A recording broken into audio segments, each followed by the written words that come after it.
membaca secara kritis dan membandingkan pikiran-pikiran itu. Di mana kurangnya lagi sebetulnya kalian? Di mana kurangnya kalian kalau akan bekerja sebagai di kementerian manapun bekerja, sebagai pendidik pun mengerti buat proyek terbaru yang berhubungan dengan pekerjaan itu. Di mana kurangnya lagi? Tidak ada kurangnya lagi. Jadi kalian harus percaya diri, bukan sombong, tapi bangga melangkah meninggalkan Universitas Negeri Medan ini. Karena katakan pada semua orang, saya belajar tentang ini di Unimed. Saya mengerti bagaimana memecahkan masalah. Saya mengerti menggunakan pendekatan riset. Saya mengerti menggunakan analisis data untuk menjawab persoalan. Katakan seperti itu. Saya belajar itu di kampus. Tidak ada kurangnya kalian untuk bisa melangkah dimanapun yang kalian pilih tadi itu. Nah karena itu di akhir dari Mas Henry saya ingin memesankan satu buku yang paling populer di 2023 sampai sekarang di pertengahan 2024 itu Growth Mindset yang ditulis oleh Carol Dweck dari Stanford University. Kenapa begitu populernya buku ini? Sebab langkah pertama kata Bob Proctor itu 95% kesuksesan itu ada pada mindset.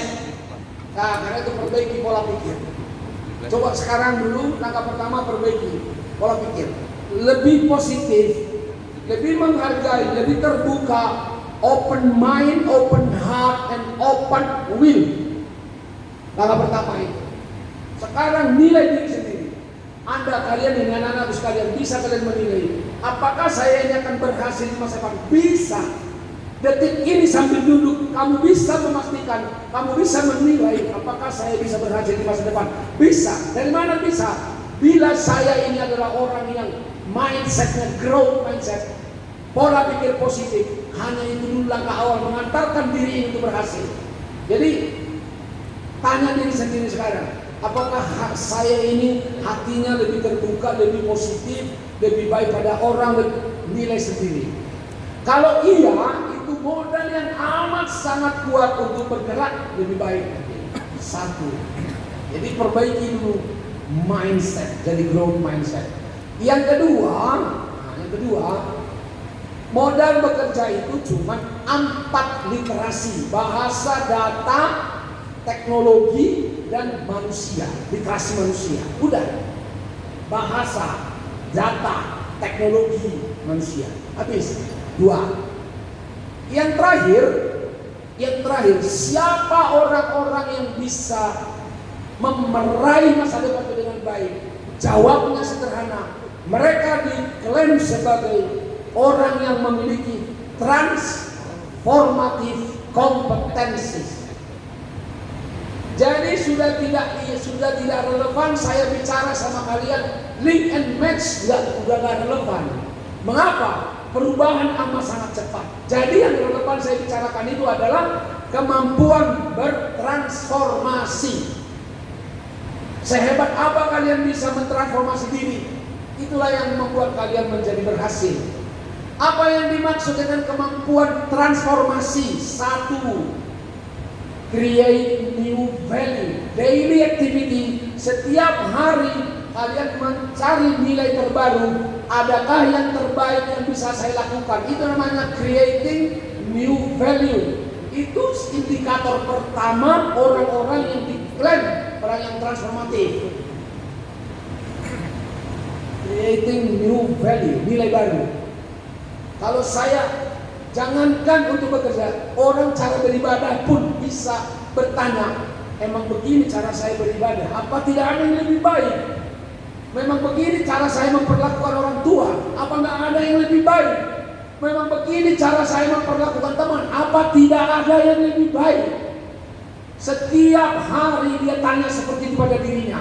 Apa nggak ada yang lebih baik yang bisa kau bikin? Create new value menjadi indikator pertama orang yang disebut transformatif. Berubahlah bahwa hari ini lebih baik. Itu maksudnya kan. Agama kita itu sudah sangat solid mengajarkan. Nggak usah menggunakan menggunakan teori-teori lain. Teori kita saja, teori agama kita saja, bahwa hari ini harus lebih baik dari kemarin supaya kita menjadi orang beruntung, terhindar dari orang yang merugi, apalagi orang yang celaka. Tidak adakah yang lebih baik? Tidak adakah itu? Satu, itu namanya orang transformatif.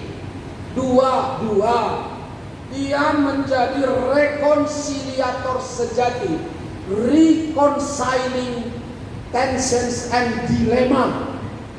Siapa yang bisa bertransformasi? Dengan mudah dia bisa merekonsiliasi. Ini masalahnya, ini begini, ini kelakuannya seperti tidak apa-apa. Hidup ini tensi, hidup ini tekanan, hidup ini masalah, nggak apa-apa. Dia cepat merekonsiliasi dirinya. Dia sadar bahwa ya memang harus menghadapi masalah ini. Dia menghadapi karakter yang berbeda-beda, suku yang berbeda, tidak masalah. Reconciling tension dilemma. Jadi cepat dia merekonsiliasi. Yang kedua, dia orang-orang seperti itu yang bisa transformatif. Yang ketiga, siapa yang transformatif itu? Berani mengambil tanggung jawab. Kedengarannya sederhana, tapi ajaran agama itu sebagai tanggung jawab. Kalau semua orang ambil tanggung jawab, suami bertanggung jawab, istri bertanggung jawab, orang tua rektor bertanggung jawab, gubernur bertanggung jawab, hidup di negeri ini amat sangat nyaman kalau semua orang mengambil tanggung jawab. Jadi yang termahal dalam hidup ini adalah mengambil tanggung jawab, taking responsibility. Itu nomor 3 orang yang bisa bertransformasi. Jangan ketika berhasil itu saya, begitu gagal itu orang lain. Jangan suka menyalah-nyalahkan orang. Ke dalam diri dia begitu positif, keluar dia begitu kritis. Terbalik, harusnya ke dalam diri kita kritis, kepada orang lain kita lebih positif. Itu yang benar. Ke dalam kita harus selalu mengoreksi diri. Kau ini kok gak pernah bisa berubah. Begitu ke dalam. Jangan membanggakan diri merasa hebat, karena ujungnya akan sombong. Nah itulah sekedar nasihat saya pada saat sudah hari ini, supaya kalian dengan percaya diri melangkah, bahwa Unimed sudah membekali kalian. Kami bangga melepaskan kalian sebenarnya menjadi milik orang Indonesia, menjadi milik bangsa, menjadi milik negeri ini, bukan sekedar milik Unimed lagi. Begitu, terima kasih. Assalamualaikum warahmatullahi wabarakatuh. Selamat pagi.